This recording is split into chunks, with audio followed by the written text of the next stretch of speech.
Okay, welcome friends. आपणा सर्वांचं मी DJ English academy या यूट्यूब चॅनलवर सहर्ष स्वागत करतो. ज्या मित्रांनी आत्तापर्यंत मला भरघोस प्रेम दिलेलं आहे आणि ज्यांनी हा चॅनल सबस्क्राईब केलेला आहे त्या सर्वांचे मी मनापासून या ठिकाणी आभार व्यक्त करतो. आणि सबस्क्राईबच्या माध्यमातून जी प्रेरणा तुम्ही मला दिलेली आहे त्या प्रेरणेचा किंवा त्या प्रेरणेमुळे नवीन व्हिडिओ बनवण्यासाठी मला एक नवीन उमेद त्या ठिकाणी प्राप्त होते आणि एक नवीन गोष्ट तुमच्यासमोर घेऊन येण्यासाठी मी प्रेरित होतो. ज्यांनी चॅनल सबस्क्राईब करायचं राहिलं असेल तर कृपया त्यांनी चॅनल सबस्क्राईब करावे. त्यापुढे बेल आयकॉन प्रेस करून ऑल या ऑप्शनवर क्लिक करावे. लाईक, शेअर आणि कॉमेंट जरूर करायला विसरू नका. तर आज तुमच्यासमोर एक नवीन टॉपिक घेऊन मी आलेलो आहे. सर्व शिक्षकांना सध्या माहीत आहे की नवीन राष्ट्रीय शैक्षणिक धोरणची अंमलबजावणी या ठिकाणी होणार आहे. नवीन शैक्षणिक धोरणचा मसुदा तयार करण्यात आलेला आहे, त्याची घोषणा करण्यात आलेली आहे. कशा पद्धतीचा तो मसुदा आहे याच्याविषयी आपण खूप ऐकलेलं आहे, वारंवार आपण ऐकतो, वेगवेगळ्या प्रकारच्या बातम्या आपण ऐकतो. तर या ठिकाणी आपण सखोल त्याचा विचार करणार आहोत की हे नवीन राष्ट्रीय शैक्षणिक धोरण 2019-20 कशा पद्धतीचं आहे आणि त्याची अंमलबजावणी जर आपण केली तर नक्कीच कोणत्या प्रकारचे बदल होतील. तर चला तर मग आता पाहूया नवीन राष्ट्रीय शैक्षणिक धोरण.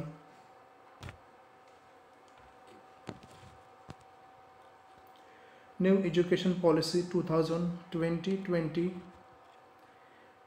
ज्याला आपण नवीन राष्ट्रीय शैक्षणिक धोरण म्हणतो. तर याच्यामध्ये कोणकोणत्या गोष्टी आहेत, काय नवीन आहे हे आपण पाहणार आहोत. त्याच पद्धतीने जुन्या शैक्षणिक धोरणामध्ये आणि ह्या शैक्षणिक धोरणामध्ये कोणत्या प्रकारचा बदल केलेला आहे हे सुद्धा आपण या ठिकाणी पाहणार आहोत. तर चला तर मग जास्त वेळ आपण आता या ठिकाणी लावणार नाही, तर पटकन सुरुवात करूया आणि पाहूया नॅशनल एज्युकेशन पॉलिसी, राष्ट्रीय शैक्षणिक धोरण, राष्ट्रीय शिक्षा नीती असं त्याला हिंदीमध्ये म्हणतात, की जे नवीन धोरण या ठिकाणी आखलेलं आहे. तर सुरुवातीला आपण पाहणार आहोत की ओरिजिन ऑफ द पॉलिसी. आता हे जे धोरण आहे याची सुरुवात कशी झालेली आहे, कसा याचा उगम झालेला आहे. वेगवेगळ्या क्षेत्रामध्ये वेगवेगळे धोरणं राबवले जातात. ते धोरण म्हणजे एक वेगळ्या प्रकारची एक सिस्टम, एक पद्धत असते की ज्या पद्धतीमध्ये काही नियम अटी दिलेल्या असतात आणि त्यानुसार आपल्याला त्या क्षेत्रामध्ये कार्य करायचं असतात.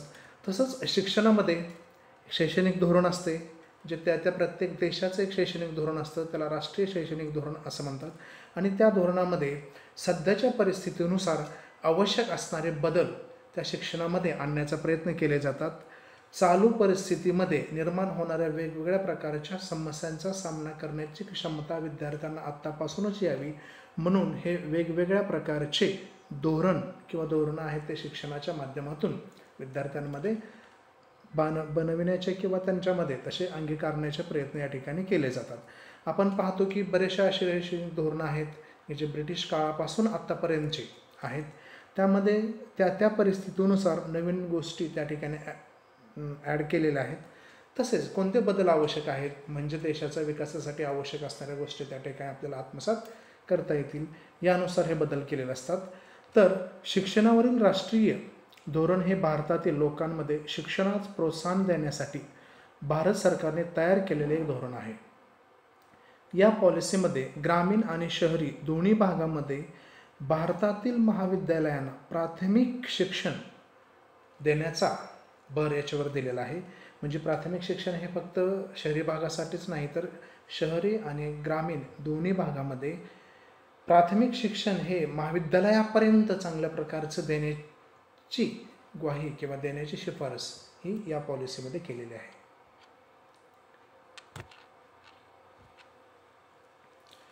आता बघा, प्रोमुलगेशन ऑफ द पॉलिसी म्हणजे पॉलिसी कशा पद्धतीने प्रमोट झालेली, कशा पद्धतीने क्रिएट झालेली आपण हे पाहणार आहोत. भारतामध्ये पहिलं राष्ट्रीय शैक्षणिक धोरण हे 1968 आले.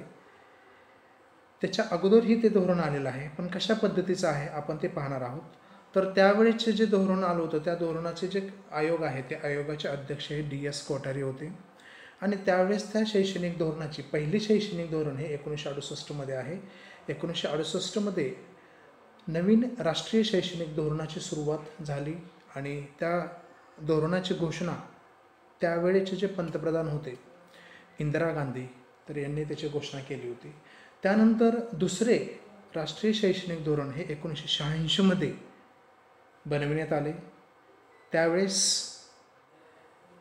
आचार्य राममूर्ती हे त्या ठिकाणी होते की ज्यांच्या माध्यमातून ही गोष्ट त्या ठिकाणी बनवण्यात आली होती. त्यावेळेचे पंतप्रधान माननीय राजीव गांधी यांनी त्या घोषणेची किंवा त्या धोरण आहे शैक्षणिक धोरण त्याची घोषणा केलेली होती. त्यानंतर 1986मध्ये जे धोरण बनवलं होतं त्याच्यामध्ये काही नवीन गोष्टी त्यामध्ये ॲड केलेल्या आहेत आणि त्यालाच आपण रिवाइज्ड एज्युकेशन पॉलिसी म्हणतो, जे 1992मध्ये त्या ठिकाणी केलेलं आहे. आणि त्यावेळचे पंतप्रधान पी व्ही नरसिंहराव यांनी त्या ठिकाणी त्या पुनरावृत्त केलेल्या किंवा पुनर्रचित शैक्षणिक धोरणाची घोषणा केली होती. आणि त्यानंतर आता आपण पाहणार आहोत की सध्याचे शैक्षणिक धोरण आहे ज्याची घोषणा भारताचे पंतप्रधान नरेंद्र मोदी यांनी केलेली आहे. आणि या शैक्षणिक धोरणाचा जो मसुदा आहे तो के कस्तुरी रंगन यांनी तयार केलेला आहे. तर पाहूया कशा पद्धतीचं हे नवीन राष्ट्रीय शैक्षणिक धोरण 2019-20 आहे ते. तर याच्यामध्ये सगळ्यात महत्त्वाचा घटक आहे की या शैक्षणिक धोरणामध्ये ECCE म्हणजे शिक्षणावरील राष्ट्रीय धोरणाने ECCEला खूप महत्त्व दिलेलं आहे. अर्ली चाइल्ड केअर एज्युकेशन, ज्याला आपण पूर्व प्राथमिक म्हणतो. याच्या अगोदरचं म्हणजे 1986-1992चं जे शैक्षणिक धोरण आहे त्याच्यामध्ये प्री प्रायमरी सेक्शनला तेवढं वेटेज त्याने दिलेलं नव्हतं. पहिलीपासूनच्या वर्गाला जास्त महत्त्व देण्यात आलेलं होतं. पण पहिलीमध्ये जाणारा जो विद्यार्थी आहे त्याचा जो बेस आहे तो खाली प्री प्रायमरी सेक्शनमध्येच पूर्ण होऊ शकतो किंवा त्या ठिकाणीच चांगल्या पद्धतीने तो बिल्डअप होऊ शकतो. म्हणून या नवीन शैक्षणिक धोरणामध्ये प्री प्रायमरीपासून हा घटक अंतर्भूत केलेला आहे. मानवी संसाधन विकासाच्या करण्यात आलेले जे नवीन बदल आहेत त्यामध्ये महत्त्वाची गुंतवणूक म्हणून याकडे पाहतात आणि प्राथमिक शिक्षणासाठी फीडर आणि सहाय्यक कार्यक्रम म्हणून ह्या अर्ली चाइल्ड केअर एज्युकेशनकडे पाहिले जाणार आहे. आता याचं सगळ्यात महत्त्वाचं जे ऑब्जेक्टिव्ह किंवा उद्दिष्ट आहे ते the main objective of the national policy of education of 1986 and the programme of action 92 was. आता राष्ट्रीय शैक्षणिक धोरण जे 1986 आणि 1992चं आहे त्याचं सगळ्यात महत्त्वाचं जे राष्ट्रीय आहे तो आहे प्रोग्रॅम ऑफ ॲक्शन. म्हणजे राष्ट्रीय शैक्षणिक प्रणाली स्थापन करण्याचा अर्थ असा आहे की सर्वधर्मीय, जातीय, प्रांतीय, भाषिक विद्यार्थ्यांना तुलनात्मक गुणवत्तेच्या शिक्षणामध्ये प्रवेश मिळाला पाहिजे. हा त्यावेळेचा सगळ्यात महत्त्वाचा राष्ट्रीय शैक्षणिक धोरणाचा मसुदा होता आणि त्यावेळेचा त्याचा मेन ऑब्जेक्टिव्ह होता तो प्रोग्राम ऑफ ॲक्शन. भारत सरकार आणि इंदिरा गांधी यांनी कोठारी आयोगाच्या अहवाल व शिफारसी म्हणजे 1964-1966मध्ये जी शिफारस केली होती त्याच्या आधारे 1968मध्ये शिक्षणाविषयी पहिले राष्ट्रीय शैक्षणिक धोरण त्या ठिकाणी जाहीर केले.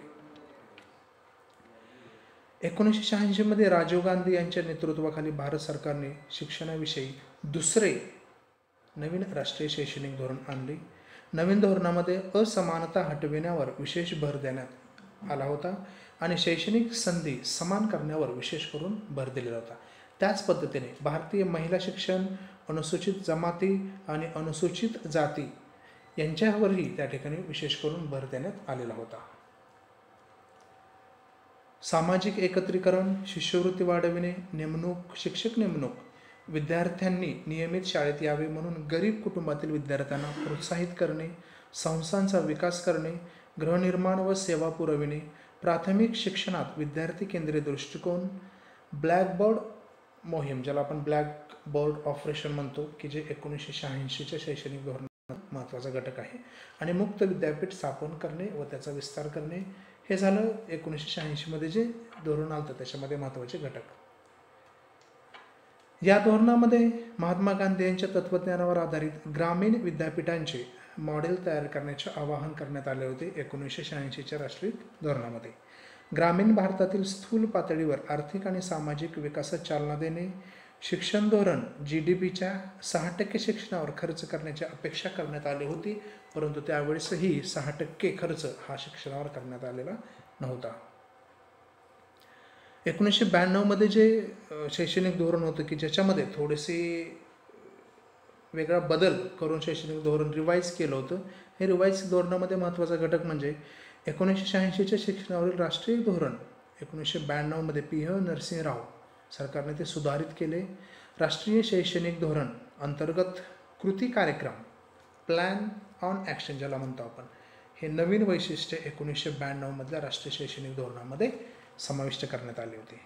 अभियांत्रिकी, आर्किटेक्चर यांचं नियोजन व कार्यक्रमासंबंधी तसेच त्यांच्या प्रवेशासाठी भारत सरकारने 1 ऑक्टोबर 2001च्या ठरावानुसार 3 परीक्षांची योजना तयार केली आहे.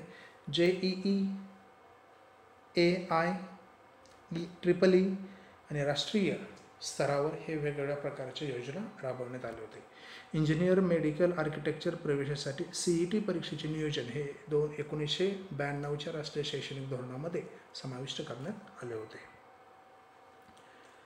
आता प्रेझेंट स्ट्रक्चर ऑफ एज्युकेशन, आता सध्या जे नवीन धोरण आहे राष्ट्रीय शैक्षणिक धोरण 2019-20, याचं सगळ्यात महत्त्वाचं जे उद्दिष्ट आहे, जे मिशन आहे ते काय आहे बघा.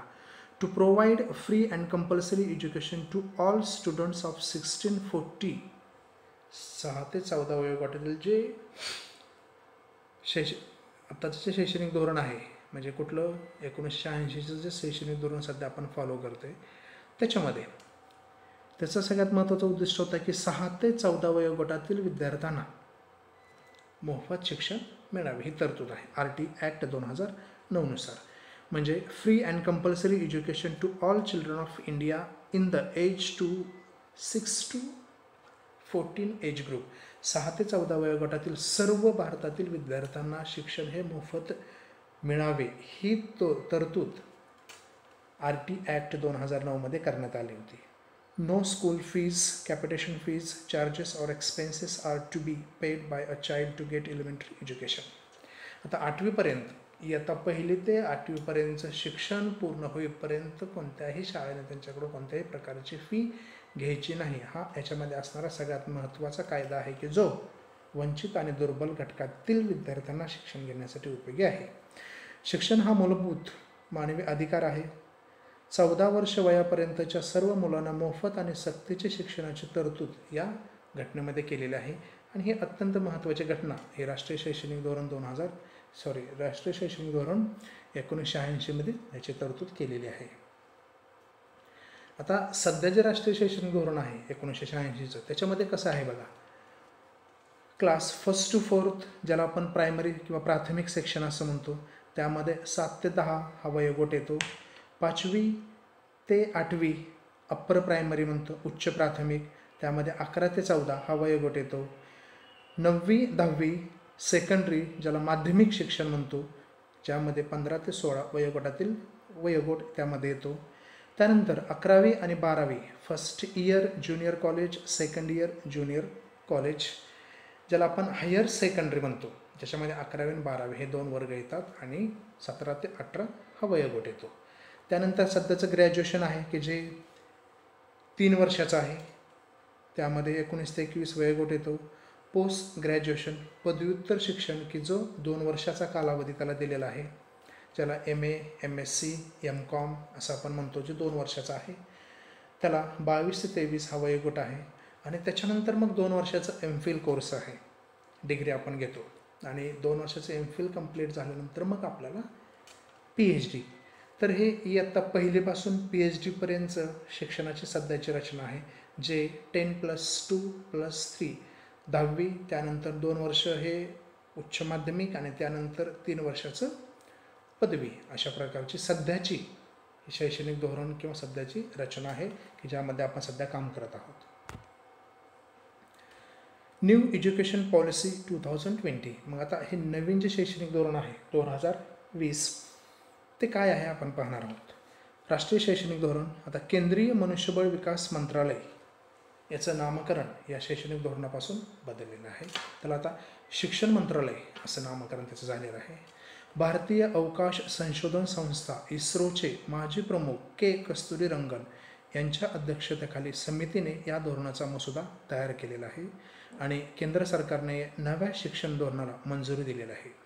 आणि हा बदल 34 वर्षानंतर शिक्षण क्षेत्रामध्ये झालेला अत्यंत महत्त्वाचा आणि खूप मोठा असा बदल आहे की ज्या बदलामध्ये वयवर्ष 3 ते वयवर्ष 18 पर्यंतचं वयवर्ष यांनी एकत्र या ठिकाणी आणलेलं आहे किंवा ते कव्हर केलेलं आहे. आता नवीन जो शैक्षणिक धोरण आहे त्याच्यामध्ये जो आकृतिबंध आहे तो कसा आहे तो बघा. चालू काय आहे तो आणि नवीन काय आहे हे पण आपण पाहणार आहोत. सध्या 1ली ते 5वी ज्याला प्राथमिक आपण म्हणतो सध्याचं जे शैक्षणिक धोरण आहे त्यामध्ये, आणि नवीन शैक्षणिक धोरण आहे त्यामध्ये नर्सरी ते 2री हा पहिला किंवा प्राथमिक शिक्षण त्याला आपण इथून पुढे तो प्राथमिक शिक्षणामध्ये लागू होणार आहे. म्हणजे इयत्ता 1ली ते 5वी प्राथमिक जे होतं त्याच्यामध्ये बदल करण्यात आलेला आहे आणि नर्सरी ते 2री हे प्राथमिक शिक्षण असेल. 6वी ते 8वी जे उच्च प्राथमिक शिक्षण होते ते आता 3री ते 5वी हा दुसरा गट त्याने केलेला आहे. 9वी 10वी ज्याला आपण माध्यमिक म्हणत होतो तर 6वी ते 8वी हा तिसरा गट त्याने तयार केलेला आहे. 11वी 12वी जो उच्च माध्यमिक गट सध्या आहे त्याच्याऐवजी 9वी ते 12वी हा उच्च माध्यमिकमध्ये त्याचं अंतर्भूत केलेलं आहे. आणि त्यानंतर ग्रॅज्युएशन जे 3 वर्षाचं होतं ते आता 4 वर्षाचं झालेलं आहे. पदव्युत्तर शिक्षण हे 1 किंवा जास्तीत जास्त 2 वर्षाचं असणार आहे. जर तुम्ही सलग 4 वर्षाचं ग्रॅज्युएशन केलं तर तुम्हाला 1 वर्षाचं पदव्युत्तर शिक्षण असेल. समजा तुम्ही 3 वर्षाचं ग्रॅज्युएशन केलं तर मात्र तुम्हाला 2 वर्षाचं पदव्युत्तर शिक्षण पूर्ण करावं लागणार आहे. आणि जे MPhil 2 वर्षाचं होतं आता नवीन शैक्षणिक धोरणानुसार MPhil हे पूर्णपणे बंद करण्यात आलेलं आहे. इथून पुढे कोणत्याही प्रकारची MPhilची डिग्री असणार नाही. MPhilचं शिक्षण पूर्ण बंद करण्यात आलेलं आहे. आणि PhD आहे हे तुम्ही ग्रॅज्युएशन नंतर म्हणजे 4 वर्षाचं ग्रॅज्युएशन पूर्ण केले तरच तुम्ही PhDला जाऊ शकता. आणि समजा तुम्ही 3 वर्षाचं ग्रॅज्युएशन केलं तर तुम्हाला PhD करता येणार नाही. त्याच्यासाठी तुम्हाला 1 वर्षाचा पदव्युत्तर शिक्षण पूर्ण करावं लागेल. त्यानंतरच तुम्ही PhDला जाऊ शकता. म्हणजे पूर्वी जो MPhil होता तो पूर्णपणे आता बंद करण्यात आलेला आहे. आणि पहिले जे 2 ते 5 वर्षाचा कालावधी PhDला लागायचा तर आता ग्रॅज्युएशन 4 वर्षाचं ग्रॅज्युएशन पूर्ण केल्यानंतर तुम्ही लगेच PhDला ॲडमिशन घेऊ शकता किंवा ती प्रोसेस करू शकता. आता शिक्षणाचे जे महत्त्वाचे 4 टप्प्याने केलेले आहेत त्यातला पहिला टप्पा आपण बघणार आहोत की ज्याला फंडामेंटल एज्युकेशन असं म्हणतात. तर त्यामध्ये पहिला आहे की नर्सरी, ज्युनियर KG 5 वर्ष पूर्ण झाले की, सिनियर KG 6 वर्ष पूर्ण झाले की, इयत्ता 1ली 7 वर्ष पूर्ण झाले की आणि इयत्ता 8वी 8 वर्ष पूर्ण झाले की. हा झाला पहिला टप्पा. म्हणजे नर्सरी ते इयत्ता 2रीपर्यंत हा शिक्षणाचा पहिला टप्पा ज्याला आपण फाउंडेशन एज्युकेशन, फंडामेंटल एज्युकेशन असं म्हणणार आहोत. आणि दुसरा टप्पा आहे ज्याला प्रिपरेटरी एज्युकेशन असं म्हणतात. म्हणजे प्रारंभिक शिक्षण किंवा प्राथमिक शिक्षण. इयत्ता 3री, इयत्ता 4थी आणि इयत्ता 5वी हे दुसऱ्या टप्प्यातील हे 3 वर्ग आहेत की ज्याला प्रिपरेटरी एज्युकेशन असं म्हणणार आहोत. त्यानंतर आहे 3 वर्षाचं माध्यमिक शिक्षण. इयत्ता 6वी, इयत्ता 7वी, इयत्ता 8वी हा तिसरा टप्पा शिक्षणाचा. आणि शिक्षणाचा अत्यंत महत्त्वाचा 4था टप्पा तो टप्पा म्हणजे इयत्ता 9वी ते 12वी असं असणार आहे. तर हे नवीन शैक्षणिक धोरण 2020नुसार नर्सरी ते 12वीपर्यंतचे वर्गाची रचना अशा पद्धतीने केलेली आहे. आता ह्या धोरणातील ठळक मुद्दे पुढीलप्रमाणे आहेत. बोर्ड परीक्षांचे महत्त्व कमी करण्याचा प्रयत्न या ठिकाणी केलेला आहे. फक्त 10वीचीच बोर्ड परीक्षा रद्द आहे. 12वीसाठी बोर्ड परीक्षा असणार आहे. बोर्ड परीक्षा 12वीच्या विद्यार्थ्यांना बोर्डाची परीक्षा द्यावी लागणार आहे. आता बोर्ड परीक्षा फक्त 12वीमध्ये द्यावी लागेल तर यापूर्वी 10वीची बोर्ड परीक्षा देणे बंधनकारक होते ते आता होणार नाही. याचा अर्थ 10वी आणि 12वीला बोर्ड परीक्षा असणार नाही असा नाही. 10वीची फक्त बोर्ड परीक्षा रद्द केलेली आहे परंतु 12वीला बोर्ड परीक्षा असणार आहे. ह्या धोरणातील ठळक मुद्दे आहेत ते पुढीलप्रमाणे पाहतो आपण की बोर्डाची परीक्षा रद्द झाली नाही तर बोर्डाला अधिक सक्षम करण्यासाठी या ठिकाणी थोडासा बदल करण्यात आलेला आहे. 9वी ते 12वी या 4 वर्षासाठी 8 सत्रामध्ये विद्यार्थी अध्ययन करतील आणि त्या पद्धतीने त्यांची परीक्षा होणार आहे. म्हणजे 9वीचे 2 सत्र, 10वीचे 2, 11वीचे 2 आणि 12वीचे 2 असे 8 सत्रानुसार असणार आहे. या 4 वर्षाच्या कालावधीत विद्यार्थ्यांना 40 विषयांचा अभ्यास करायचा आहे. यापैकी 24 विषयांची परीक्षा बोर्डाची असणार आहे. म्हणून सांगितलेलं आहे की 12वीला बोर्ड आहे, 12वीला बोर्ड बंद करण्यात आलेलं नाही, कारण इयत्ता 9वी ते 12वीमध्ये आपण 40 विषयांचा अभ्यास करणार आहोत, 40 विषय आपण शिकणार आहोत. या 40 विषयांपैकी 24 विषयांची परीक्षा ही बोर्ड घेणार आहे आणि राहिलेल्या विषयांची परीक्षा ही शाळेत स्तरावर घेतली जाणार आहे. प्रत्येक सत्राला 3 विषयांची परीक्षा होणार आहे आणि यामुळे विद्यार्थ्यांवरचा ताण कमी होणार आहे. उर्वरित विषयांचे मूल्यांकन हे शाळा स्तरावर होईल. यात विद्यार्थी त्यांना आवडेल ते शिक्षण घेऊ शकणार आहेत. यात कौशल्य शिक्षणाचाही समावेश करण्यात आला आहे. माध्यमिक स्तरावर विद्यार्थी एकतरी व्यावसायिक कौशल्य शिकणे हे बंधनकारक असणार आहे. माध्यमिक शिक्षण म्हणजे 9वी 10वी असेल त्या ठिकाणी विद्यार्थ्यांना बहुविषय शिक्षणाचे पर्याय देण्यात आलेले आहेत. सकल पट नोंदणी, ज्याला आपण ग्रॉस एनरोलमेंट रेशिओ म्हणतो, तो 2035पर्यंत 50%वर घेऊन जाणार आहेत. म्हणजे आता जे गळतीचं प्रमाण आहे ते हळूहळू कमी केलं जाणार आहे. शिक्षणातील गुंतवणूक GDP 6% करणार आहे. सध्या हे प्रमाण 4.43% आहे. म्हणजे प्रत्येक देशाचा अत्यंत महत्त्वाचा घटक म्हणजे शिक्षण आहे आणि ज्याच्यावर सगळ्यात जास्त प्रमाणामध्ये खर्च केला पाहिजे, पण तो खर्च या ठिकाणी कमी केलेला आहे. पण नवीन राष्ट्रीय शैक्षणिक धोरण 2020 नुसार हे 6% प्रमाण असणार आहे.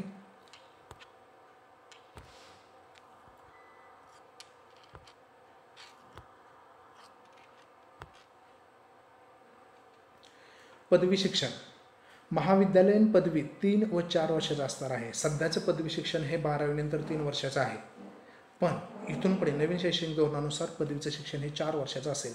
पण ते कसे? पदवीच्या पहिल्या वर्षात तुम्हाला प्रमाणपत्र मिळणार आहे, दुसऱ्या वर्षी तुम्हाला पदविका असेल तर तृतीय वर्षात तुम्हाला डिग्री मिळणार आहे. जे संशोधनासाठी उच्च शिक्षण घेऊ इच्छितात त्या विद्यार्थ्यांसाठी 4 वर्षाच्या पदवीच्या अभ्यासक्रमाची रचना केलेली आहे. जर तुम्हाला PhD करायचं असेल तर तुम्हाला 4 वर्षाचं डिग्री किंवा 4 वर्षाचं पदवीचं शिक्षण पूर्ण करावे लागेल. तर जे विद्यार्थी पदवीनंतर नोकरी करू इच्छितात त्यांच्यासाठी मात्र 3 वर्षाचं पदवीचा अभ्यासक्रम असणार आहे. MPhil व PhD विद्यार्थ्यांना यापुढे MPhil करावे लागणार नाही, म्हणजेच रिसर्च करणाऱ्यांसाठी पदवी अधिक 1 वर्षाचा मास्टर अभ्यासक्रम अशी 4 वर्षाची रचना असणार आहे आणि यानंतर ते डायरेक्ट किंवा थेट PhD करू शकतील. आता PhD करण्यासाठी MPhil करण्याची आवश्यकता नाही. MPhil डिग्री रद्द करण्यात आलेलं आहे. त्याचं महत्त्वाचं कारण म्हणजे MPhil डिग्री मास्टरशी सध्या स्पर्धा करत नाही. जास्त चांगल्या पद्धतीने गुणवत्तापूर्ण ज्ञानासह एखाद्या विशिष्ट क्षेत्रासाठी आवश्यक असणारी क्षमता अंगी येण्यासाठी तुम्हाला चांगल्या पद्धतीने पदवी घेण्याची आवश्यकता असते आणि आजच्या काळामध्ये MPhilचं शिक्षण आहे की जे चांगल्या क्षमतेवर उतरत नाही, म्हणून MPhilची डिग्री नवीन शैक्षणिक धोरणानुसार रद्द करण्यात आलेली आहे. शिक्षणाचे माध्यम, 5वीपर्यंतच्या विद्यार्थ्यांना केवळ मातृभाषेतून शिक्षण द्यायचं आहे, म्हणजे स्थानिक भाषा आणि राष्ट्रीय भाषा त्या ठिकाणी शिकवल्या जातील. उर्वरित विषय जरी तो इंग्रजी असला तरी तो एक विषय किंवा एक भाषा म्हणून शिकवला जाणार आहे. याचा अर्थ असा नाही की इंग्लिश विषय असणार नाही. तिन्ही भाषा कंपल्सरी असणार आहेत. As per the RT act तिन्ही भाषा विद्यार्थ्यांनी येणं आवश्यक आहे.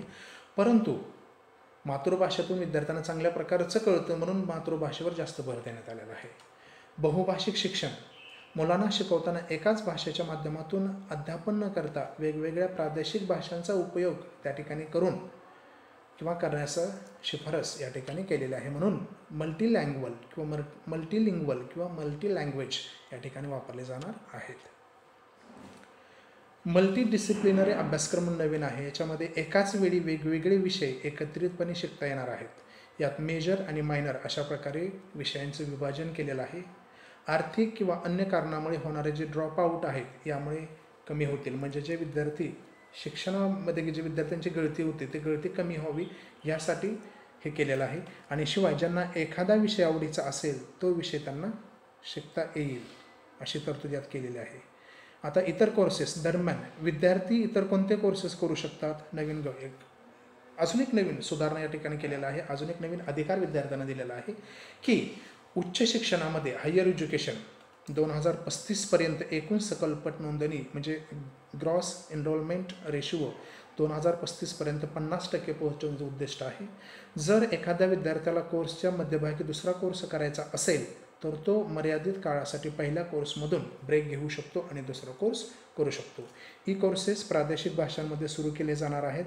आभासी म्हणजे व्हर्च्युअल लॅब आपण म्हणतो ते विकसित केले जाणार आहेत. राष्ट्रीय शैक्षणिक वैज्ञानिक मंच सुरू केले जाणार आहेत. त्याच पद्धतीने देशात 45,000 नवीन महाविद्यालये निर्माण केले जाणार आहेत. उच्च शिक्षण की जे श्रेणीबद्ध अशा प्रकारचं शैक्षणिक शिक्षण असेल, प्रशासकीय आणि आर्थिक स्वायत्तता या शिक्षणामध्ये असणार आहे. सर्व सरकारी खाजगी मान्यताप्राप्त संस्थांसाठी समान नियम असणार आहेत. लॉ आणि मेडिकलचं शिक्षण वगळता बाकी सर्व प्रकारच्या शिक्षणासाठी एकच नियम असणार आहे. शिक्षणातील गुंतवणूक GDPच्या 6% असणार आहे की जी सध्या 4.43% त्याचं प्रमाण आहे. आज देशात पदवीधर झाला तरी त्याच्याकडे उद्योगाला आवश्यक असणारे कौशल्य अवगत होत नाही अशी ओरड सध्या समाजामध्ये आहे आणि त्यामुळे आपण पाहतो की उच्च शिक्षण आहे परंतु सुशिक्षित बेकार म्हणून अशी गणना केली जाते. तर याबाबत नवीन शिक्षण धोरणामध्ये महत्त्वपूर्ण असे बदल करण्यात आलेले आहेत आणि यामुळे उच्च शिक्षण हे बहुआयामी होणार आहे. म्हणजे प्रत्येक व्यक्तीला त्याच्या इच्छेनुसार त्याच्या आवडीनुसार ते शिक्षण घेऊ शकतील, कोणत्याही प्रकारचा कोर्स ते करू शकतील आणि त्याच्यातून नक्कीच एक वेगळ्या प्रकारचा बदल या ठिकाणी होईल. उच्च शिक्षणात आमूलाग्र बदल केलेले आहेत ते कोणते, तर भारत 21व्या शतकातील सुपर पॉवर होण्याचे स्वप्न पाहत आहे आणि त्यासाठी अतिशय उच्च दर्जाचे शिक्षण देणे आवश्यक आहे. आजच्या घडीला हे साध्य होताना दिसत नाही. म्हणजे सध्या जी शिक्षणाची पद्धती आहे त्याच्यातून भारत हा एक सुपर पॉवर देश म्हणून जे आपल्याला बनवायचं आहे तर ते साध्य होत नाही. यासाठी या प्रणालीमध्ये आमूलाग्र बदल सुचविले आहेत आणि हे बदल विद्यापीठ, संलग्न कॉलेज आणि इतर संस्थांचे स्वरूप, त्यांचे कार्य आणि अतिशय पुरोगामी असा अभ्यासक्रम आणि उच्च शिक्षणाची नियामक प्रणाली या 2 पातळ्यांवर आहेत. त्या दोन्ही पातळ्यांवर विद्यार्थी हाच केंद्रबिंदू मानला आहे आणि हे दोन्हीही विचार एकमेकांना असे पूरक आहेत. उच्च शिक्षणामध्ये बघा शैक्षणिक संस्थांना स्वायत्तता देण्याचा सगळ्यात महत्त्वाचा पुढचा मुद्दा आहे की जो स्वायत्तता म्हणजे स्वातंत्र्य देण्यात आलेलं आहे. उच्च शिक्षण संस्थांना जोपर्यंत स्वायत्तता नसते तोपर्यंत ते काही नवीन आणि कल्पक अशा प्रकारच्या गोष्टी करू शकत नाहीत. आज संलग्न कॉलेजला कोणताही स्वायत्तता किंवा स्वातंत्र्य नाही. त्यामुळे विद्यापीठाने जो अभ्यासक्रम दिला आहे तोच अभ्यासक्रम त्यांना राबवावा लागतो. परंतु नवीन शैक्षणिक धोरणानुसार त्यांना स्वातंत्र्य देण्यात आलेलं आहे. केवळ विद्यापीठाने तयार केलेला अभ्यासक्रम पुढे चालवणे एवढेच काम उरते आणि हे शिक्षण धोरण सर्वच योग्यता सिद्ध करणाऱ्या कॉलेजला स्वायत्तता प्रदान करू इच्छिते. हे बदल करण्याचे किंवा त्याला आपण परिवर्तन असंही म्हणू शकतो. ते करण्याचे दुसरे कारण म्हणजे पदवीधरांकडून विविध क्षमता आणि कौशल्याची अपेक्षा केली जाते परंतु ती अपेक्षा त्या ठिकाणी पूर्ण होत नाही. त्या पूर्ण करण्यासाठी नवीन संकल्पना आणण्याची नितांत गरज. आणि तिसरे कारण म्हणजे सध्या अल्प परिणामांसाठी खूप जास्त नियमन अशी आजची जी परिस्थिती आहे त्याऐवजी संस्थांवरील नियंत्रण कमी करून लाईट बट टाईट अशा प्रकारचे नियंत्रण व्यवस्था उभी करावी व उच्च शिक्षणाचे जे आपले इप्सित आहे ते साध्य करावे अशी शिफारस यामध्ये करण्यात आलेली आहे. आज भारतात 39,931 कॉलेज आणि 10,725 स्वतंत्र संस्था आहेत. उच्च शिक्षणातील राष्ट्रीय सर्वेक्षण 2018-19 नुसार त्यात केवळ 700 कॉलेज स्वायत्त आहेत. तर इतक्या मोठ्या संख्येने असलेल्या कॉलेजांपैकी 25 ते 30% कॉलेज आपले मूल्यांकन करून घेतलेले आहे. शिक्षण धोरणामध्ये पुढील 15 वर्षाच्या कालावधीमध्ये या सर्व कॉलेज आहेत यांना स्वायत्त बनवण्यासाठी सुचवले आहे. त्यासाठी आधी मूल्यांकन करून घ्यावे व आपली गुणवत्ता सिद्ध करावी आणि हे झाल्यास त्यांना स्वायत्तेचा दर्जा मिळेल आणि पुरेशी गुणवत्ता असल्यामुळे पुढे ही स्वायत्त कॉलेज पदवी प्रदान करू शकणारे असे कॉलेज बनतील. म्हणजे या ठिकाणी क्वांटिटीला महत्त्व देण्यात आलेलं नाही तर क्वालिटीला महत्त्व देण्यात आलेलं आहे. त्यामुळे प्रत्येक शिक्षकाने क्वालिटीकडे लक्ष द्यावे. प्रत्येक शाळा, कॉलेज आणि युनिव्हर्सिटी या इथून पुढे फक्त गुणवत्तावर आधारितच चालणार आहेत. ज्या शाळेमध्ये किंवा ज्या विद्यालयामध्ये किंवा विद्यापीठामध्ये जर गुणवत्ता नसेल नक्कीच देश किंवा भारत सरकार आणि शिक्षण विभाग त्याचा विचार करेल आणि इथून पुढे फक्त गुणवत्ता याच्यावर अधिक भर दिला जाणार आहे. अशी स्वायत्त कॉलेज समाजाच्या उत्थापनासाठी सुयोग्य असे अभ्यासक्रम तयार करतील. ते योग्य पद्धतीने राबवून विद्यार्थ्यांना 21व्या शतकाला सामोरे जाण्यासाठी तयार करतील. स्वायत्त कॉलेजांप्रमाणेच आणखी एक महत्त्वाची सूचना म्हणजे बहुआयामी आणि संशोधन विद्यापीठे या ठिकाणी स्थापन करावेत. या संस्था पथदर्शी असतील आणि त्यांनी जागतिक स्तरावर अत्युच्च गुणवत्तेचे प्रतीक म्हणून कार्य करावे अशी अपेक्षा यातून व्यक्त केलेली आहे. आवडीचे विषय निवडण्याचे स्वातंत्र्य विद्यार्थ्यांना या उच्च शिक्षणामध्ये दिलेलं आहे. आज आपल्या सर्व शिक्षण व्यवस्थेत कशाच्या भिंती उभ्या आहेत. BSc करू इच्छिणाऱ्या विद्यार्थ्याला केवळ विज्ञानाशी संबंधित विषयच निवडता येतात. समाजशास्त्र किंवा संगीत असे विषय त्यांना निवडता येत नाहीत. त्याने व्यक्तीचा सर्वांगीण विकास होतो का? तर नाही होत. व्यक्तीचा सर्वांगीण विकास कधी होतो की त्याला ज्यात आवड आहे त्या गोष्टी जर आपण त्यांना दिले, त्याचे कौशल्य विद्यार्थ्यांमध्ये जर आपण चांगल्या पद्धतीने राबविले आणि विद्यार्थ्यांना सुकुशल अशा पद्धतीने केले तरच विद्यार्थ्याचा सर्वांगीण विकास होऊ शकतो. त्यामुळे या ठिकाणी विद्यार्थ्याला जो विषय पाहिजे त्या विषयाची सुविधा या ठिकाणी करण्यात आलेली आहे. भौतिक शास्त्रात पदवी घेऊ इच्छिणाऱ्या विद्यार्थ्याला अध्ययन अक्षमता या विषयाची रुची असू शकते आणि अधिक ज्ञान संपादावे असेही वाटू शकते. चॉईस बेस्ड क्रेडिट सिस्टमच्या माध्यमातून विद्यापीठ अनुदान आयोगाने सुरू केली. आता मेजर आणि मायनर या गटात आपल्या आवडीचे विषय निवडण्याचे स्वातंत्र्य विद्यार्थ्यांना दिलेले आहे. अर्थातच यासाठी वेळ लागला तरी त्या दिशेने प्रयत्न करणे आवश्यक आहे. पदवी शिक्षणात प्रथम वर्षाला डिप्लोमा, द्वितीय वर्षाला ॲडव्हान्स डिप्लोमा असे पर्याय देण्यात आलेले आहेत. आज विद्यार्थ्याला पदवी अभ्यासक्रमाच्या पहिल्या वर्षानंतर काही कारणामुळे अभ्यासक्रम सोडावा लागला तर त्याने किंवा तिने मिळवलेले 40 गुणांक कुठेच मोजले जात नाहीत. दुसऱ्या वर्षानंतर सोडावा लागला तर 80 गुणांक पूर्णतः वाया जातात. त्यांना कोणतीही ओळख मिळत नाही. प्रत्यक्षात आपल्याकडे कोणत्याही क्षणी शिक्षण घेणे आणि कोणत्याही क्षणी शिक्षण सोडणे हा विद्यार्थ्यांचा दृष्टिकोन अतिशय योग्य असा पर्याय या ठिकाणी याला उपलब्ध झालेला आहे आणि राष्ट्रीय शिक्षण धोरण 2020ने हा पर्याय अधिक जोमाने पुढे आणलेला आहे. त्यामुळे विद्यार्थ्यांना हवे त्या पद्धतीने ते शिक्षण घेऊ शकतात. एकतर विद्यार्थी त्याच्या किंवा तिच्या सोयीने अभ्यासक्रमातून बाहेर पडू शकेल आणि पुन्हा ते त्या अभ्यासक्रमासाठी प्रवेश घेऊ शकतील. ही नवीन गोष्ट या ठिकाणी किंवा नवीन सुविधा उपलब्ध करण्यात आलेली आहे.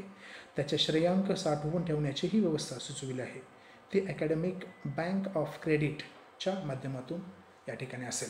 समजा एखाद्या विद्यार्थ्याने डिप्लोमाच्या पहिल्या वर्षी प्रवेश केलेला आहे, त्यानंतर त्याने सोडून दुसरा कोर्स केला, माघारी आल्यानंतर पुन्हा तो राहिलेला अभ्यासक्रम पूर्ण करू शकतो आणि त्याला पहिल्यांदा जे पर्सेंटेज मिळालेले आहेत ते पुढे ॲड होऊ शकतात. तर अशा प्रकारची रचना या उच्च शिक्षणामध्ये करण्यात आलेली आहे. संस्थांची 4 महत्त्वाचे कार्य आहेत. सध्या उच्च शिक्षण हे 1 किंवा 2 संस्थांकडून नियंत्रित केले जात आहे. त्याऐवजी उच्च शिक्षणाच्या 4 महत्त्वाच्या कार्यानुसार संस्थांची व्यवस्था सुचवली आहे. ती 4 कार्य म्हणजे खालीलप्रमाणे. पहिलं म्हणजे नियमन. राष्ट्रीय उच्च शिक्षण नियमन परिषदने करावे. मान्यता. हे काम राष्ट्रीय मान्यता परिषद या संस्थेने करावे. अनुदान. सध्या हे काम विद्यापीठ अनुदान आयोग करत आहे. त्याचे नाव आता उच्च शिक्षण अनुदान परिषद असे करून ती केवळ अनुदानासंबंधितच उच्च काम करणार आहे. अशा प्रकारची यांची रचना केलेली आहे. 4. अभ्यासक्रम तसेच पदवीनाम तयार करण्याचे काम सामान्य शिक्षण परिषद या संस्थेने करावे. याशिवाय इतर आणि व्यावसायिक अभ्यासक्रमासाठी त्या व्यवसायाशी संबंधित परिषदांनी त्यांचे JECचे सभासद व्हावे असे सूचित करण्यात त्यांनी विद्यापीठांवर नियंत्रण ठेवू नये असेही स्पष्ट केलेले आहे. या 4ही संस्थांचे नियमन करणारी जी संस्था असेल तिला भारतीय उच्च शिक्षण आयोग असे म्हटलात आणि त्या आयोगाच्या अंडर ही 4 संस्था आपलं कार्य करणार आहे. आता तणावमुक्त कृतीशील शिक्षण. उच्च शिक्षण कसं असलं पाहिजे त्याच्या सगळ्यात महत्त्वाचं आहे आणि उच्च शिक्षणामध्ये एकतरी कौशल्य त्या ठिकाणी विद्यार्थ्यांना येणं आवश्यक आहे. विद्यार्थ्यांना 12वीपर्यंत किमान एकतरी कौशल्य अवगत असावे. 21व्या शतकात अनेक नवीन व्यवसाय निर्माण होत आहेत. त्या व्यवसायाचे कौशल्य त्या विद्यार्थ्यांमध्ये असावेत. पारंपरिक व्यवसायांबरोबरच अनेक विविध कौशल्य विद्यार्थ्यांना शालेय जीवनातच अवगत व्हावीत. म्हणून एकतरी 12वीचं शिक्षण पूर्ण होईपर्यंत एकतरी कौशल्य विद्यार्थ्यांना आलंच पाहिजे. फिटर असेल, पेंटर असेल, कार्पेंटरचं असेल, इलेक्ट्रिकल असेल, वेल्डिंग असेल, तर असे वेगवेगळे कौशल्य आहेत की जे विद्यार्थ्यांना त्या 12वीचं शिक्षण पूर्ण होईपर्यंत त्यांनी एकतरी कौशल्य शिक्षण पूर्ण केलं पाहिजे. यासाठी कौशल्य शिक्षण संस्थाही शाळांशी जोडल्या जातील. कौशल्य शिक्षण हा शालेय शिक्षणाचा एक अविभाज्य घटक आहे. जे आपण आता 10वी नंतर पाहतो की विद्यार्थी डिप्लोमा करतात किंवा ITIला ॲडमिशन घेतात, तर हे ITI जे आहे तेच कौशल्य शिक्षण आहे की जे 12वीपर्यंत आता एकत्र जोडला जाणार आहे. त्याची वेगळी विभागणी केली जाणार नाही. आता मातृभाषेतून शिक्षण. मातृभाषेतून दिलेले शिक्षण विद्यार्थ्यांना लवकर अवगत होते. मूल जर मातृभाषेत शिकले तर त्यांच्यातील शिकण्याचा वेग वाढतो. मुलांच्या घरातील बोली आणि शाळेतील शिकण्याची भाषा एकच असेल तर मुलांना लवकर ते समजतं, त्यांची आकलन क्षमता चांगल्या प्रकारची वाढते आणि त्याचा फायदा त्यांना भरपूर होतो. म्हणूनच 5वीपर्यंत विद्यार्थ्यांना त्यांच्या मातृभाषेत शिकण्याची सहमती देण्यात आली आहे. यामुळे मुलांचा शिक्षणाचा पाया मजबूत होईल. 8 वर्षापर्यंत मूल विविध भाषा शिकू शकते. भाषेवर प्रभुत्व मिळवले की विद्यार्थी पुढील शिक्षण अधिक प्रभावीपणे घेऊ शकतो. हा विश्वास या नवीन राष्ट्रीय शैक्षणिक धोरणाने या ठिकाणी दिलेला आहे. विज्ञान विषय 6वीपासून इंग्रजीत शिकवावा, कारण इंग्रजी ही आंतरराष्ट्रीय स्तरावरची भाषा आहे. इंग्रजी भाषेला विरोध किंवा कमी लेखणे हा याच्या पाठीमागचा अर्थ नाही, तर भारतीय भाषा हे अधिक बळकट व्हावेत हा या पाठीमागचा असणारा उद्देश आहे. 10+2 पद्धत या ठिकाणी रद्द करण्यात आलेली आहे. म्हणजे 10वी नंतर 11वी आणि 12वी अशा 2 पद्धतीचं त्या ठिकाणी होतं. +2 यामध्ये आपण आर्ट्स, सायन्स, कॉमर्स किंवा ITI किंवा डिप्लोमा असे आपण हे वेगवेगळे कोर्सेस करू शकत होतो. तर शिक्षण हक्क कायद्याच्या कक्षा आता रुंदावलेल्या आहेत, म्हणून 10+2 ही पद्धत रद्द करण्यात आलेली आहे. पूर्वी 6 ते 14 वयोगटासाठी असलेला हा कायदा आता 3 ते 18 वयोगटासाठी असणार आहे. म्हणजे RTE ॲक्ट जो हा 6 ते 14 वयोगटासाठी होता तो आता 3 ते 18 वयोगटासाठी असणार आहे. म्हणजे नर्सरी ते 12वीपर्यंतचं शिक्षण हे इथून पुढे मोफत देण्याची सुविधा यामध्ये करण्यात आलेली आहे. यामुळे पूर्व प्राथमिक शिक्षण ते 12वीपर्यंतच्या शिक्षणाचा हक्क आता देशातील प्रत्येक विद्यार्थ्याला मिळणार आहे. विद्यार्थ्यांना शिक्षण कसे देण्यात येईल? त्याला स्कूल कॉम्प्लेक्स कॉन्सेप्ट असं म्हणतात त्याला. म्हणजे आसपासच्या 20 ते 25 शाळांचं मिळून एक स्कूल कॉम्प्लेक्स तयार केलं जाणार आहे. काही शाळा 5वीपर्यंत असतात, काही शाळा 8वीपर्यंत असतात, काही शाळा 10वीपर्यंत असतात, तर काही शाळा 12वीपर्यंत असतात. हळूहळू या सगळ्या शाळा 12वीपर्यंत करण्याचा मानस या ठिकाणी आहे. तर स्कूल कॉम्प्लेक्स ही अशी संकल्पना आहे की ज्या ठिकाणी 20 ते 25 शाळा हे एकत्र येऊन एक ग्रुप किंवा एक संघटना तयार करणार आहेत आणि त्या संघटनेमध्ये 12वीपर्यंत शिक्षण देण्याची सुविधा केली जाणार आहे. 12वीपर्यंतच्या शाळेचे मुख्याध्यापक हे या कॉम्प्लेक्सचे प्रमुख असतील. प्रत्येक शाळेचा सदस्य असलेली समिती असेल आणि जे या कॉम्प्लेक्सचे काम पाहतील. याचा फायदा असा असेल की एखाद्या शाळेत संगीताचा शिक्षक नसेल आणि कॉम्प्लेक्समधील दुसऱ्या शाळेमध्ये जर एखादा शिक्षक असेल तर तो त्या शाळेमध्ये जाऊन त्या ठिकाणी संगीताचा तास घेणार आहे. याचा अर्थ की एखाद्या शाळेमध्ये एखादा विषयाचा शिक्षक कमी असेल आणि तो जर दुसऱ्या शाळेमध्ये उपलब्ध असेल तर तो शिक्षक त्या शाळेमध्ये येऊन अध्यापन करणार आहे. ही आहे स्कूल कॉम्प्लेक्स अशी संकल्पना. शिक्षण प्रशिक्षण. तर शिक्षकांच्या सतत या प्रशिक्षणाचाही विचार यामध्ये केलेला आहे. प्रत्येक शिक्षकाला एका वर्षात कमीत कमी 50 तासांचे सेवा अंतर्गत प्रशिक्षण करावे लागणार आहे. शिक्षक प्रशिक्षण हा 12वी नंतर 5 वर्षाचा एकात्मिक अभ्यासक्रम असणार आहे असे त्या ठिकाणी त्यांनी सुचवलेलं आहे. मात्र यात +2 या टप्प्याचे महत्त्व समाजात मान्य न झाल्याने, म्हणजे आपण जे पाहतो 10+2, तर 10+2चं महत्त्व किंवा ITI असेल, वेगळे कोर्स असेल, तर याला जास्त महत्त्व प्राप्त झालेलं नाही किंवा समाजापर्यंत त्याचा मेसेज व्यवस्थित गेला नाही, म्हणून ही पद्धत या ठिकाणी बंद करण्यात येणार आहे. पूर्व प्राथमिक शिक्षणाकडे सुद्धा पुरेसे लक्ष दिलं गेलेलं नाही, त्यामुळे त्या ठिकाणचाही विकास झालेला नाही. म्हणून पूर्व प्राथमिकपासून 12वीपर्यंतचं शिक्षण हे पूर्ण हे नवीन धोरणामध्ये समाविष्ट केलेलं आहे. आता 5+3+3+4 असे 4 टप्पे त्याने सुचवलेले आहेत की जे पहिला 10+2 होतं त्याच्याऐवजी आता 5+3+3+4 म्हणजे नर्सरी, ज्युनियर, सिनियर, पहिली, दुसरी हे झाले 5 टप्पे. पहिल्या टप्प्यातले हे 5 स्तर. त्यानंतर 3री, 4थी, 5वी हे 3 वर्ग. त्याच्यानंतर 6वी, 7वी, 8वी हे 3 वर्ग आणि 9वी ते 12वी हे 4 वर्ग. अशा प्रकारचे टप्पे यात सुचवलेले आहेत. नवीन आकृतीबंध आहे तो म्हणजे 5+3+3+4. आता पहिला टप्पा हा पाया रचणारा असणार आहे नर्सरी ते 2रीपर्यंतचा. पूर्व प्राथमिक वयोगटातील 3 ते 5 वर्ष आणि पहिल्या आणि दुसरी इयत्ता अशी 5 वर्ष आहेत. या कालावधीत विद्यार्थ्यांचा मेंदूचा विकास लक्षात घेता खेळ आणि कल्पकतेला वाव देणारे शिक्षण देण्यात येणार आहे. पूर्व प्राथमिक विभागासाठी BEdची आवश्यकता असणार नाही. ही अत्यंत महत्त्वाची आणि चांगली गोष्ट असणार आहे. त्या शिक्षकांसाठी की ज्या शिक्षकांना पूर्व प्राथमिकलाच नोकरी करायची आहे, तर त्यांना आता BEdची आवश्यकता असणार नाही. मेंदू विज्ञानाच्या आधारे 3 ते 8 वर्षात विद्यार्थी बऱ्याच भाषा तसेच निरीक्षणाने अनेक गोष्टी शिकू शकतो. यामुळे या कालावधीत ज्ञानार्जनाचा पाया मजबूत करण्यावर विशेष भर देण्यात येणार आहे. पुढचा टप्पा हा 3रे ते 5वीचा आहे. यात विद्यार्थ्यांचा पुढील शिक्षणाचे आवश्यक असणारा पाया हा रचला जाणार आहे. म्हणजे 6 ते 8वीच्या वर्गासाठी जे कौशल्य आवश्यक आहे त्या कौशल्याची रचना आणि विकास हा 3रे ते 5वीच्या टप्प्यामध्ये केला जाणार आहे. आणि त्यानंतर 3रा टप्पा हा 6 ते 8 असेल की ज्याच्यामध्ये 9वी ते 12वीसाठी आवश्यक असणाऱ्या कौशल्यांचा विकास या टप्प्यामध्ये केला जाणार आहे.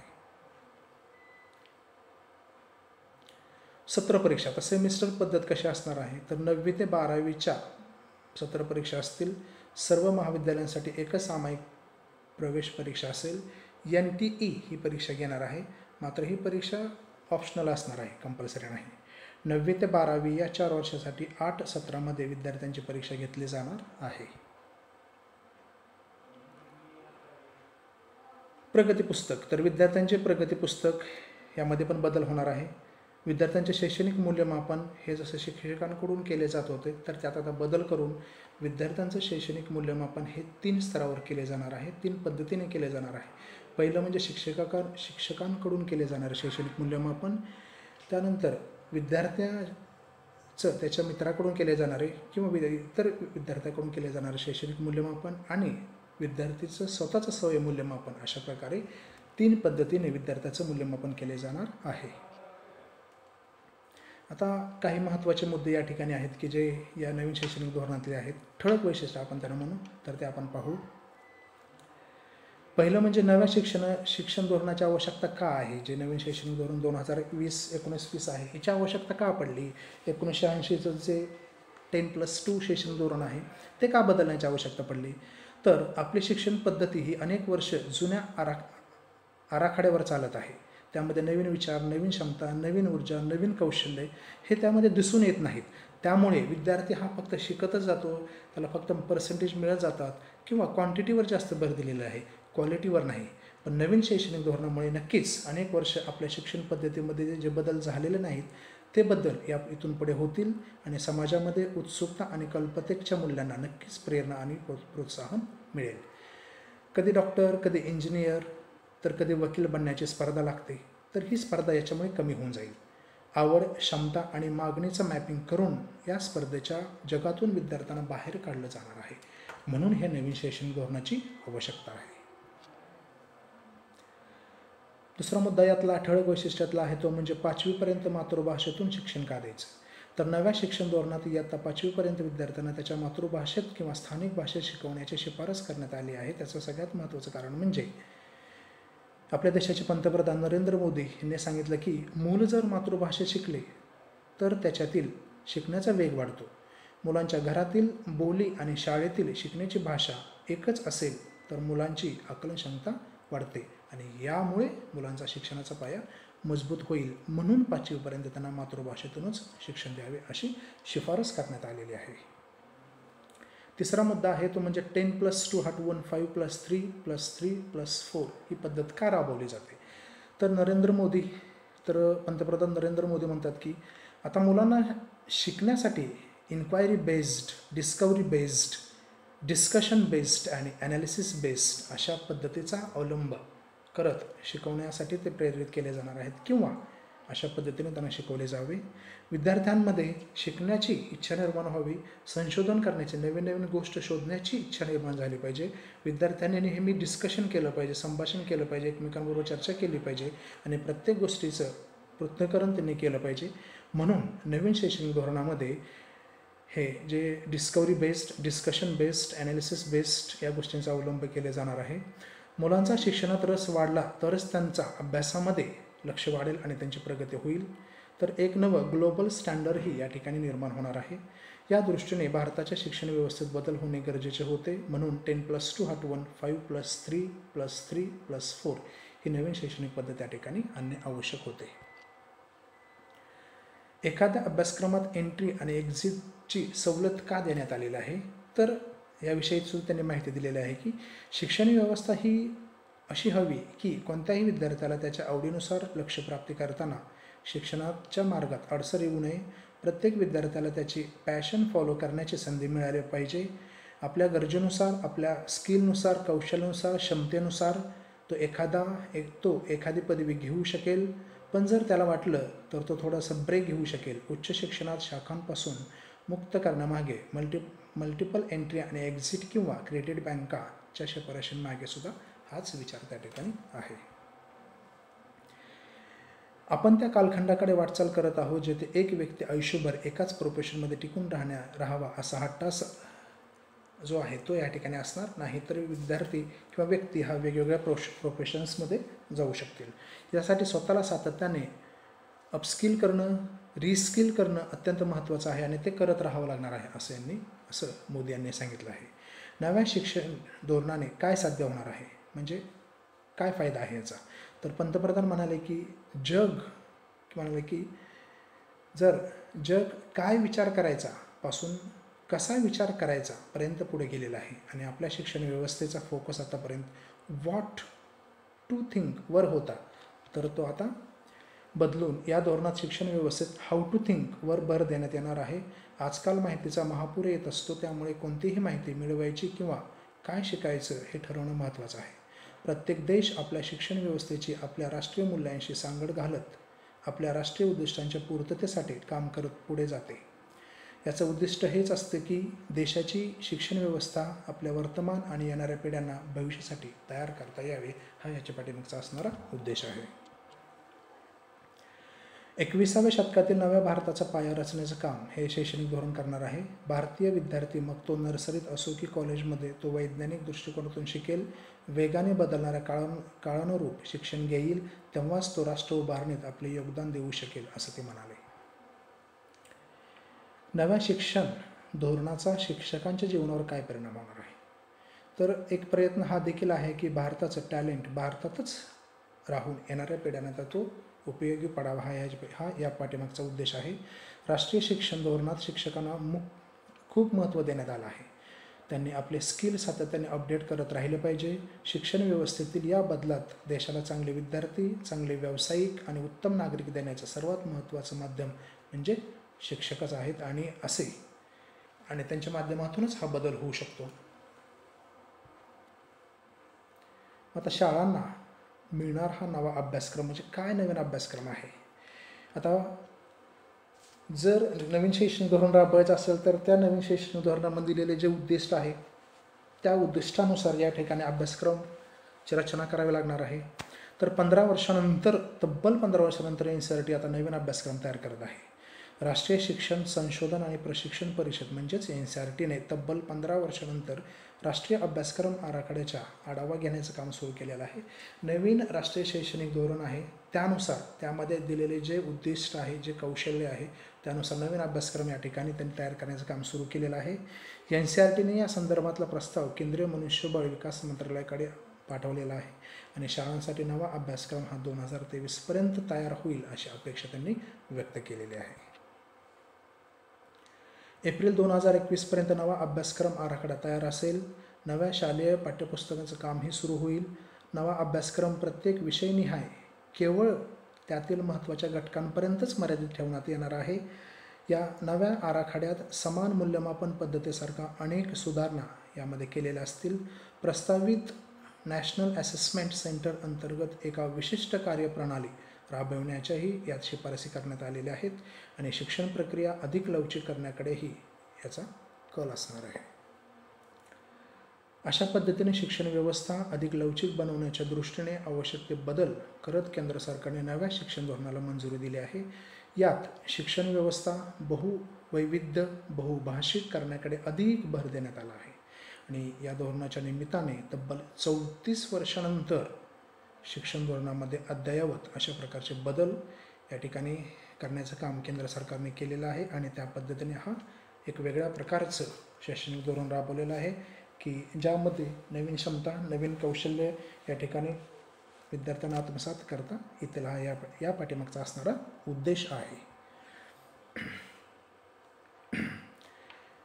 भारतीय अवकाश संशोधन संस्था इस्रोचे माजी प्रमुख के कस्तुरी रंगन यांच्या अध्यक्षतेखाली समितीने या धोरणाचा मसुदा तयार केला आणि केंद्रीय मंत्री प्रकाश जावडेकर, केंद्रीय मनुष्यबळ विकास मंत्री रमेश पोखरियाल यांनी या धोरणासंबंधी अधिक माहिती दिलेली आहे. आणि हे अशा प्रकारे नवीन राष्ट्रीय शैक्षणिक धोरण 2020 आहे की ज्याची माहिती आपण आता पाहिलेली आहे.